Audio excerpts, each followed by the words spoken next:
So, eto yon. Talaga daw palang hindi uma-attend ng meeting etong si Marcos Jr. sa Department of Agriculture. Kaya pala sinasabi na itong mga pulahan, itong mga dating pulangaw na ngayon ay nagiging anti-Marcos na mukhang hindi talaga nagtatrabaho eto nasa Malacanang. Hindi nagtatrabaho para sa ating bansa at lalong hindi na rin or hindi rin nagtatrabaho para sa departamento na kanyang gustong or kanyang hinahawakan ngayon dahil gusto niya. 'Di ba? May hidden agenda ba talaga? Bakit ganon? Sa halip daw na mapabuti, bumuti ang kalagayan ng ating bansa pagdating nga sa estado o pagdating sa mga presyo ng mga bilihin, lalong lumalala. Na akala ng mga pulangaw ay masusolusyonan netong kanilang idolo. Maaayos daw ang buong bansa ng isang Marcos Jr. Kung kaya daw niya ang buong bansa, ay lalong kaya niya ang isang departamento katulad netong Department of Agriculture. So ano pong nangyari? Mukhang lalong lumala. Lalong lumala. Kaya nagtataka ang mga kababayan nating nag-iisip ng tama kung bakit kinuha itong posisyon na ito.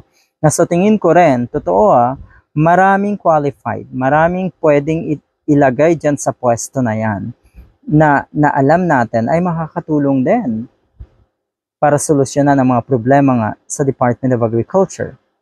Pero, my God, ang tagal na, may isang taon na mahigit, di ba? Na nasa pwesto or na pinamumunuan ito si Marcos Jr. ang Department of Agriculture. Pero ito nakakagulat to. How many of these or those 2 meetings was the President present? Sabi ng isang kongresista. At ang sagot ng isang ASEC ng DA, none. Wala sa meeting. Kahit ba Zoom, through Zoom lang, wala etong head na ito, wala daw. O ay parang totoo nga. Anong ginagawa mo sa pwesto na yan kung hindi ka pala uma-attend sa mga meetings? Di ba dapat ikaw ang namumuno? Di ba dapat ikaw ang nagpipreside ng mga meetings na yan? Dahil ikaw yung secretary ng departamentong yan. So eto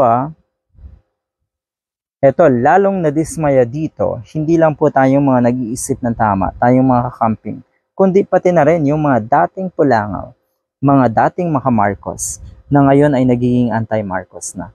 Sila po ngayon ang nagngangangal-ngal at inaamin na rin nila na lalong lumala ang sitwasyon ng ating bansa. Pagdating po sa mga agricultural products, lahat po yan ay nagtataasan ng presyo. Sinong kawawa? Tayong lahat. Sinong mas kawawa? Yung walang-wala.